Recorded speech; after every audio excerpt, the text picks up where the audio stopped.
Caribbean सागर के बीच एक परिवार अपनी यॉट पर छुट्टियां मना रहा होता है। माँ जूलिया तैरने के लिए पानी में कूद जाती है। आराम करते समय उसे कुछ अजीब महसूस होता है, लेकिन क्योंकि आसपास कुछ दिखाई नहीं देता, वह सोचती है कि शायद उसका भ्रम होगा। कुछ सेकंड बाद वही अजीब एहसास फिर होता है। इस बार भी कुछ नजर नहीं आता, लेकिन अब वह घबरा जाती है और यॉट की तरफ तैरना शुरू करती है। तभी अचानक कोई उसकी टांग खींचने लगता है और वह मदद के लिए जोर जोर से चिल्लाने लगती है। उसकी बेटी कैसी हेडफोन लगाकर म्यूजिक सुन रही होती है, इसलिए उसे कुछ सुनाई नहीं देता। पति टॉम और बेटा बेन मछली पकड़ने में व्यस्त होते हैं। जूलिया पानी के ऊपर टिकने की कोशिश करती है, लेकिन मुंह में पानी जाने की वजह से चिल्लाना मुश्किल हो जाता है। थोड़ी देर बाद टॉम को एहसास होता है कि काफी देर से उसने जूलिया को नहीं देखा। वह यॉट पर उसे ढूंढता है और फिर अपनी पत्नी को खतरे में देख लेता है। वह बच्चों को बुलाता है, यॉट को उस तरफ ले जाता है और पानी में कूद जाता है। जल्दी से जूलिया तक पहुंचकर उसे संभालता है और यॉट की ओर तैरता है। बच्चे दोनों को ऊपर खींच लेते हैं। परिवार जूलिया को संभालता है, लेकिन जूलिया खुद को समझाती है कि शायद लहरों की वजह से ऐसा हुआ होगा। रात को सब मिलकर बेन का जन्मदिन मनाते हैं। कैसी को उसके बॉयफ्रेंड का कॉल आता है, तो वह लैपटॉप लेकर बाहर चली जाती है। वीडियो कॉल में उसका बॉयफ्रेंड दिखाता है कि शहर के ऊपर बड़े बड़े काले बादल छा गए हैं।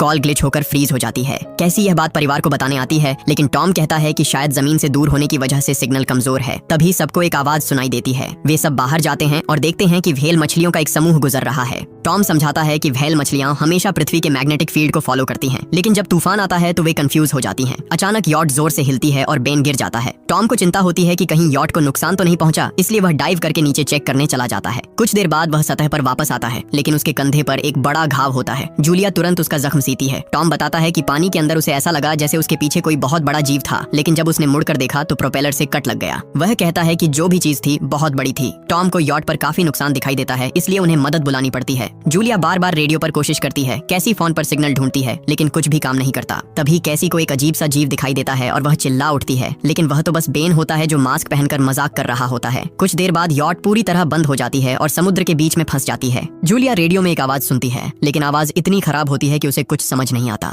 टॉम परिवार को बताता है कि उनके पास सिर्फ 4 दिन का खाना पानी बचा है और अब उन्हें किसी मछली पकड़ने वाली नाव का इंतजार करना होगा। अचानक रडार पर कुछ डिटेक्ट होता है और परिवार को एक अजीब सी आवाज सुनाई देती है। सब दौड़कर बाहर आते हैं और हैरानी से देखते हैं कि कई सारे उल्कापिंड जमीन पर गिर रहे हैं। जहाँ जहाँ उल्कापिंड गिरते हैं वहाँ बड़े धमाके होते हैं। एक उल्कापिंड पानी में उनके पास गिरता है तो टॉम तुरंत यॉट को चलाने की कोशिश करता है। इंजन मुश्किल से चलता है, लेकिन तभी एक और उल्कापिंड उस इलाके को हिट करता है। परिवार डर के मारे एक दूसरे को कसकर पकड़ लेता है। तभी टॉम को समझ आता है कि जो आग के गोले गिर रहे हैं वे उल्कापिंड नहीं बल्कि सैटेलाइट्स हैं। उसी वक्त बेन देखता है कि यॉट से धुआं निकल रहा है। टॉम चेक करता है और कंफर्म होता है कि इंजन खराब हो गया है। हवा तेज होने लगती है तो फैमिली यॉट के अंदर छुप जाती है, बिना ये नोटिस किए कि कंपास बहुत तेजी से घूम रहा है। यॉट जोर जोर से हिलने लगती है। बेन फिर से गिर जाता है और इस बार उसे चोट भी लग जाती है। लहरें तेजी से यॉट से टकरा रही होती हैं। टॉम स्ट्रगल करके बाहर जाता है और लाइफ जैकेट्स लेकर आता है। तभी पावर चली जाती है। टॉम तुरंत पावर बॉक्स का बटन प्रेस करता है और लाइट वापस आ जाती है। उस वक्त बेन नोटिस करता है कि जूलिया की नाक से खून बह रहा है। जूलिया को चक्कर आने लगते हैं, जबकि कैसी सिंक पर जाकर उल्टी कर देती है। टॉम रेडियो ट्राई करता रहता है पर सिग्नल नहीं मिलता। अचानक एक तेज हाई पिच्ड नॉइज आती है और हवा और भी स्ट्रांग हो जाती है। जूलिया दरवाजे बंद करने की कोशिश करती है, पर एक हैच खुल जाता है और हवा खिड़कियां तोड़ने लगती है।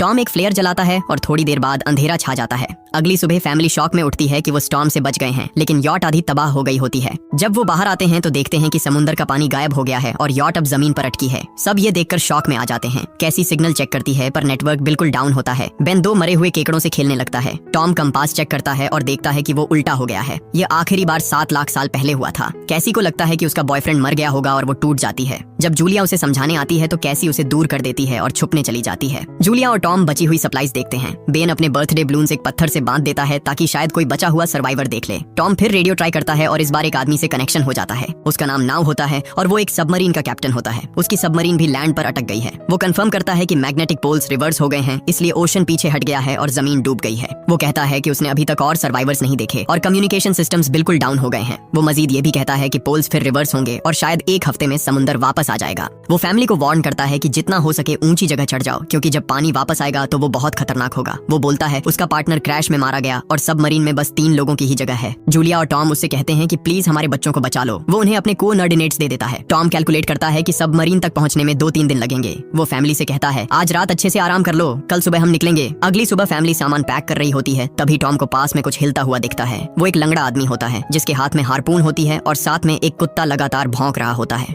टॉम उसके पास जाता है और उसे पानी की बोतल देता है, लेकिन वो आदमी कुछ ऐसी भाषा में बोलता है जो टॉम समझ नहीं पाता। पानी पीने के बाद वो अजनबी अचानक टॉम के सिर पर बोतल मारता है और चेहरे पर जोर का लात मार देता है। जूलिया डर के मारे भागती है, लेकिन तब तक देर हो चुकी होती है। वो आदमी टॉम के पेट में हार्पून घुसा चुका होता है। टॉम कुछ पल तक तड़पता है और फिर वो उसकी गर्दन भी काट देता है। फिर वो आदमी जूलिया के पीछे भागता है और उस पर हार्पून फेंकता है, जिससे उसके कंधे में चोट लग जाती है। जूलिया दर्द सहते हुए यॉट के अंदर भागती है और बच्चों को बोलती है कि छुप जाओ। वो दरवाजा लॉक कर देती है। कैसी और बेन सोफे के अंदर घुस जाते हैं। जूलिया उन्हें फ्लेयर गन पकड़ाती है और खुद एक चाकू लेकर बाथरूम में छुप जाती है। वो आदमी दरवाजे पर जोर जोर से धक्के मारता है और आखिर अंदर घुस ही जाता है। पहले वो थोड़ा खाना उठाता है और फिर यॉट में इधर उधर ढूंढने लगता है, फिर बाथरूम की तरफ जाता है, लेकिन जूलिया समझदारी से एक छोटे छेद से बाहर निकल जाती है। वो आदमी सोचता है कि जूलिया भाग गई, लेकिन जैसे ही वो धीरे से निकलने लगती है, उसका कुत्ता उसे देख लेता है और भौंकने लगता है। कुत्ता उस पर झपटता है तो जूलिया चाकू से उसे मार देती है। कुत्ते की चीख सुनकर वो आदमी बाहर आता है और अपने कुत्ते की लाश देखकर आग बबूला हो जाता है। इस बीच जूलिया यॉट के दूसरे साइड से अंदर जाने की कोशिश करती है। वो ऊपर चढ़कर टूटी हुई खिड़की से अंदर घुसने लगती है, लेकिन वो आदमी पहले ही वहां पहुंच जाता है। वो उसे पकड़कर जोर से मुक्का मारता है, जिससे वो नीचे गिर जाती है।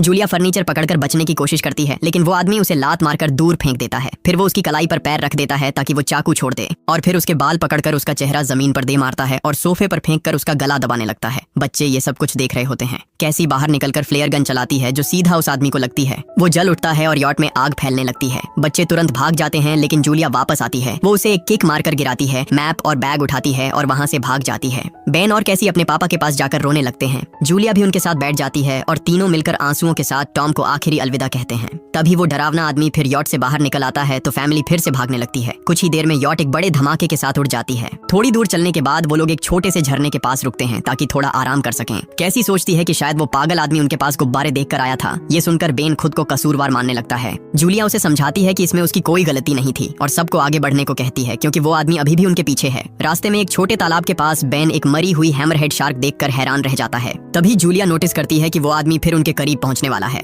सब लोग दौड़ पड़ते हैं और एक रेत के टीले से नीचे गिर जाते हैं, जहां उन्हें जहरीला कचरा दिखाई देता है। फैमिली सावधानी से उसे पार करती है और लगता है कि उन्होंने उस आदमी से पीछा छुड़ा लिया है। चलते चलते उन्हें बड़े बड़े मरे हुए सी एनिमल्स और समुद्र के नीचे जमा हुआ सारा प्लास्टिक दिखने लगता है। बेन धीरे धीरे चलने लगता है तो जूलिया समझ जाती है कि वो डिहाइड्रेशन के करीब है। वो सबको रुकने को कहती है। जब वो पानी की बोतल देखती है तो उसे झटका लगता है। बोतल में पानी लगभग खत्म हो चुका होता है। कैसी को एहसास होता है कि शायद उसने बोतल ठीक से बंद नहीं की थी। जूलिया गुस्से में चिल्लाती है कि उसकी लापरवाही की वजह से पानी खत्म हो गया। कैसी जवाब देती है, क्या फर्क पड़ता है, वैसे भी हम बचने वाले नहीं हैं। दोनों के बीच लंबी बहस होती है, फिर भी फैमिली आगे चलती रहती है। कुछ देर बाद उन्हें एक क्रैश हुआ प्लेन मिलता है। अंदर कुछ हिलता डुलता देख सब डर जाते हैं, लेकिन वो सिर्फ कुछ पक्षी होते हैं। फैमिली तय करती है कि रात यहीं प्लेन के अंदर गुजारेंगे। वो थोड़ा सा स्नैक शेयर करते हैं और जूलिया को टॉम की जैकेट में एक फैमिली फोटो मिलती है, जिसे देखकर उसका दिल टूट जाता है। कैसी पूछती है, मॉम आप और डैड की लव स्टोरी क्या थी? जूलिया मुस्कुराकर बताती है, टॉम हॉस्पिटल में मेरा पेशेंट था। फिर एक दिन उसने फूल और एक प्यारी सी कविता देकर अपना प्यार जताया था। रात के बीच में कैसी प्लेन से बाहर जाती है। तभी वो डरावना आदमी उसे पीछे से पकड़ने की कोशिश करता है, लेकिन जूलिया अचानक पीछे से उस पर टूट पड़ती है और बार बार चाकू से वार करके उसे मार देती है। कैसी अपनी माँ को गले लगाकर शांत करती है। अगली सुबह उस आदमी की लाश पर कीड़े गुंड पड़े होते हैं। फैमिली नोटिस करती है कि उसके शरीर पर कई काटने के निशान हैं, मतलब इस एरिया में कोई खतरनाक जीव छिपा हुआ है। जैसे ही वो लोग वहाँ से निकलते हैं, केकड़े उसके मुंह से बाहर निकल आते हैं। कुछ घंटों बाद जूलिया और कैसी मैप देख रही होती हैं, लेकिन बेन धीरे से आगे निकल जाता है। जूलिया चिल्लाती है, रुक जाओ, लेकिन बेन एक तालाब में झुककर पानी पीने लगता है। जूलिया तुरंत उसे खींचकर बाहर निकालती है और समझाती है कि अनजान पानी उसे बीमार कर सकता है। धूप बहुत तेज हो जाती है तो फैमिली अपने सिर कपड़ों से ढक लेती है। बेन को चक्कर आने लगते हैं। तभी उन्हें कुछ पुराने कुर्सियां मिलती हैं और जूलिया कैसी उनसे एक टेम्पररी शेल्टर बना लेती हैं। जूलिया बेन को इंजेक्शन लगाती है और तय करती है कि वो रात वहीं बिताएंगे। सुबह जूलिया एक अजीब सी आवाज सुनकर उठती है। बाहर जाकर देखती है तो क्रैब्स का एक बड़ा झुंड उनकी तरफ आ रहा होता है। वो तुरंत बच्चों को उठाती है और तीनों भागना शुरू कर देते हैं। भागते भागते उन्हें एक बड़ा कार्गो शिप दिखाई देता है। वहाँ 3 क्रू मेंबर्स जिंदा होते हैं। एक औरत उनकी मदद करना चाहती है, लेकिन बाकी 2 आदमी मना कर देते हैं और तीनों फैमिली को बाहर छोड़कर कंटेनर लॉक कर लेते हैं। क्रैब्स पास आ जाते हैं। जूलिया बच्चों को कंटेनर के ऊपर चढ़ाती है। खुद जब चढ़ने लगती है तो क्रैब्स उसके पैर को जोर से काट लेते हैं। बच्चे उसे खींचकर ऊपर चढ़ाते हैं, नहीं तो वो नीचे गिर जाती। कंटेनर के एक छेद से आधे क्रैब्स अंदर घुस जाते हैं। क्रू मेंबर्स फायरिंग शुरू करते हैं, लेकिन क्रैब्स उन पर हावी हो जाते हैं और दोनों को मार डालते हैं। आखिरी आदमी छत के होल तक पहुंचता है, लेकिन क्रैब्स उसे भी नीचे खींच लेते हैं और वो भी मर जाता है।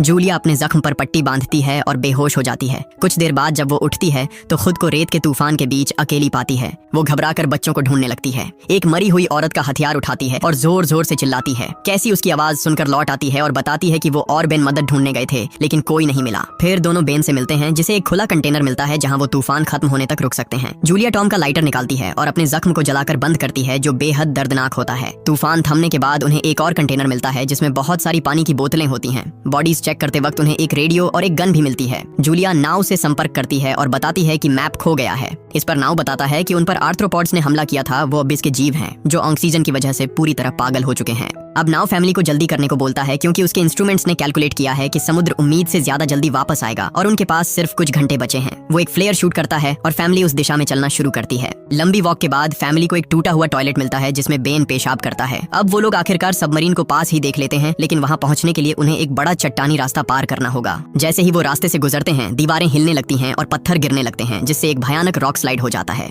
जूलिया तुरंत अपने बच्चों को साइड में धक्का देती है और खुद भी पीछे हट जाती है ताकि कुचली न जाए। अब एक पत्थर की दीवार उनके बीच आ गई है। जूलिया बच्चों से कहती है कि वो बिना उसके आगे बढ़ जाए, लेकिन कैसी मना करती है और जोर देती है कि उसकी माँ को चढ़ने की कोशिश करनी चाहिए। बहुत बहस होती है और चिल्लाने के बाद जूलिया वादा करती है कि वो बाद में अपने बच्चों को ढूंढ लेगी। मजबूर होकर कैसी अपने भाई को खींचकर आगे ले जाती है। बच्चे चट्टानी रास्ता चढ़कर सबमरीन की तरफ भागते हैं, लेकिन वहाँ पहुंचकर देखते हैं कि नाव बाहर खून में लथपथ पड़ा है। वो समझाता है कि उसके लिए सब खत्म हो गया है और अब बच्चे सबमरीन ले सकते हैं। ये सोचकर कि एक एक्स्ट्रा जगह होगी, कैसी वापस अपनी माँ को ढूंढने भागती है। तभी जूलिया केकड़ों को आता देखती है और वो फायरिंग शुरू कर देती है। कुछ केकड़ों को वो मार देती है, लेकिन झुंड बहुत बड़ा होता है और सबसे लड़ना मुश्किल हो जाता है। उसी वक्त कैसी दीवार के ऊपर दिखाई देती है और हाथ आगे बढ़ाती है तो जूलिया अपने घायल पैर के बावजूद तेजी से चढ़ना शुरू करती है। कैसी की मदद से वो दूसरी तरफ पहुंच जाती है और दोनों साथ में सबमरीन की तरफ भागते हैं। बेन पहले से ही ऊपर खड़ा होता है और फायर खोल देता है ताकि केकड़े डिस्टर्ब रहें जब तक फैमिली ऊपर चढ़ जाए। केकड़े नाव के शरीर तक पहुंचते ही तुरंत उसे खाने लग जाते हैं। जूलिया गन उठाती है और फायरिंग जारी रखती है जब तक बच्चे अंदर चले जाएं। जब वो सुरक्षित हो जाते हैं, जूलिया समझती है कि गोलियां खत्म हो गई हैं, तो वो गन केकड़ों पर फेंक देती है और अपने बच्चों के साथ अंदर चली जाती है। फैमिली हैच को अच्छे से लॉक करती है और खिड़की से केकड़ों को सबमरीन के चारों तरफ देखती है। इसी वक्त समुद्र वापस आ जाता है तो तीनों तुरंत अपनी सीटों पर बैठकर बेल्ट पहन लेते हैं और एक दूसरे का हाथ पकड़ लेते हैं।